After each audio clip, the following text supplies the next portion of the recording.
আমি অমানুষ মারি, মানুষ মারি না। Hey guys, welcome to my channel. আমি মনোজ। এখন আমরা দুটো বিষয় নিয়ে কথা বলবো। একটা হচ্ছে ইনসাফের ওয়ার্নিং বা টিজার বলা যেতে পারে, 42 সেকেন্ডের 82 সেকেন্ডের একটা টিজার বলা যেতে পারে। একদম কম্প্যাক্ট রাখা হয়েছে টিজারটা, ব্যাপক হয়েছে। মানে এটার নাম দেওয়া হয়েছে ওয়ার্নিং। এটা খুব ভালো যে রায়ান রফির থেকে শিখে শিখে নতুন নতুন নাম দেওয়া হচ্ছে। সঞ্জয় সমাদ্দার এর আইডিয়া খুব ভালো হয়, ঠিক আছে। তো এখানে কিন্তু খুব সুন্দর সুন্দর লাইনস রাখা হয়েছে, সেগুলো নিয়ে কথা বলবো। তবে এই যে আমি একটা ডায়লগ দিলাম, এখানে এত ভালো ভালো কাস্টিং রাখা হয়েছে, সেটা নিয়েও কথা বলবো। এটা নিয়ে তো কথা বলবোই। তার সঙ্গে মেগাস্টার শাকিব খানের তাণ্ডব ছবির পরবর্তী আইটেম সঙ্গের শুটিং অ্যান্ড বাকি শাহরিয়া শাকিলের সাথে ছবি, সে সমস্ত বিষয় নিয়েও কথা বলবো। তো ওই বিষয়টা আসছি, শাকিব খানের বিষয়টা আসছি। তার আগে ইনসাফ নিয়ে কথা বলি।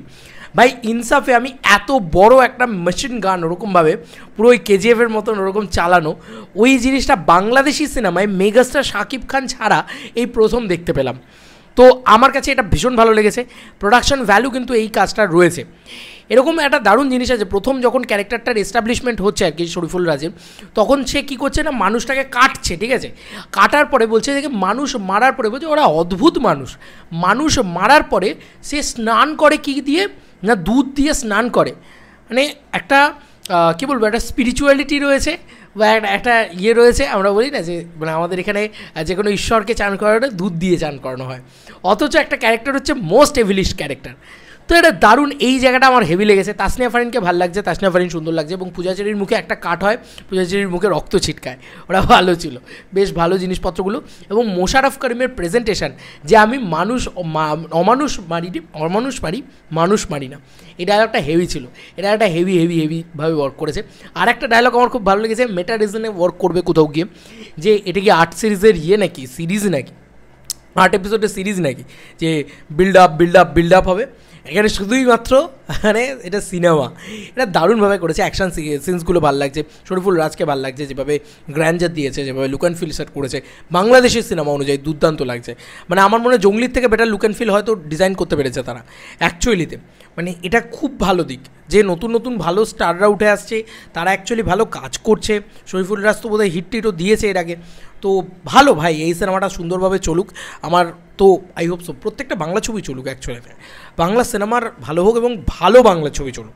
যেখানে আজকে এই ছবিটা ভালো বাংলা ছবি হয়েছে, সেই ছবিটা তো চলতে হবে। এবং বেশ কমার্শিয়াল ভাইবস লাগছে, ঠিক আছে। একটা সিটি মার মোমেন্ট হয়েছে।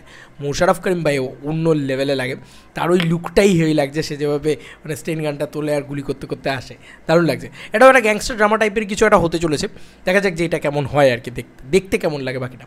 এবার মেগাস্টার শাকিব খানের বিষয়ে চলে আসি। শাকিব খান কিন্তু অলরেডি শাহরিয়া শাকিলের সাথে কিন্তু একটা দারুণ বিষয় ছবি পোস্ট করেছে। শাহরিয়া শাকিল ছবি পোস্ট করেছে, সেখানে মেগাস্টার শাকিব খানকে দেখা যাচ্ছে এবং শাহরিয়া শাকিলকে দেখা যাচ্ছে। জাস্ট এই ছবিটা পোস্ট করে, নো ক্যাপশন পোস্ট আর কি বলা যেতে পারে। কোনো ক্যাপশনই দেয়নি শাহরিয়া শাকিল, জাস্ট এই ছবিটা পোস্ট করেছে। শাকিব খান এরকমভাবে দেখাচ্ছে, হ্যাঁ, হি ইজ দ্য প্রডিউসার। তো এই হচ্ছে ব্যাপার। তো শাকিব খান অলরেডি কলকাতা থেকে, আমাদের এখান থেকে পশ্চিমবাংলা থেকে চলে যাচ্ছেন এখন বাংলাদেশ।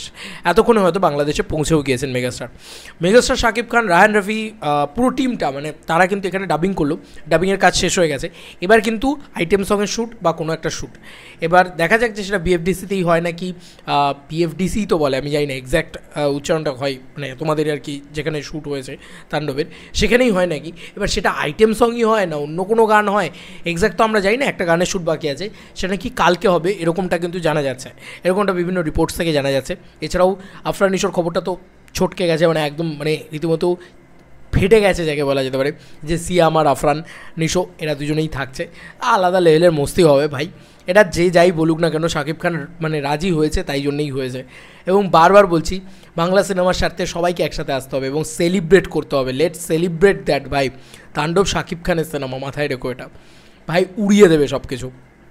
আমার খুব ভালো লাগছে যে তাণ্ডবের সামনেও ইনসাফ অন্তত কিছু একটা করতে পারছে। আমার ওই আরিফিন শুভর একটা সিনেমা আছে, নীলচক্র বোধহয়, তো নীলচক্র টিজার মানে যেটা প্রোমোটা এসছে, আমার ভালো লাগেনি। মানে আমার কোনো এক্সট্রা মানে যে আলাদা করে দেখবো বা এ করবো, কিন্তু ইনসাফ কিন্তু বেশ ভালো হয়েছে। তো সেটা ভালো এবং শাকিব খানের সামনে উড়ে যাবে, সেটা আমি বাকি যে ছবিগুলো আসছে সেগুলোর ক্ষেত্রে বলতে পারলেও এই সিনেমাটার ক্ষেত্রে অতটা বলতে পারছি না। এই সিনেমাটা একটা বেসিক বিজনেস করতে পারে, এবং শাকিব খান তো বটবৃক্ষ, তার ছাতার তলায় থেকে, তার নিচে থেকে যে যতটুকু ব্যবসা করতে পারে সেটাই মঙ্গল।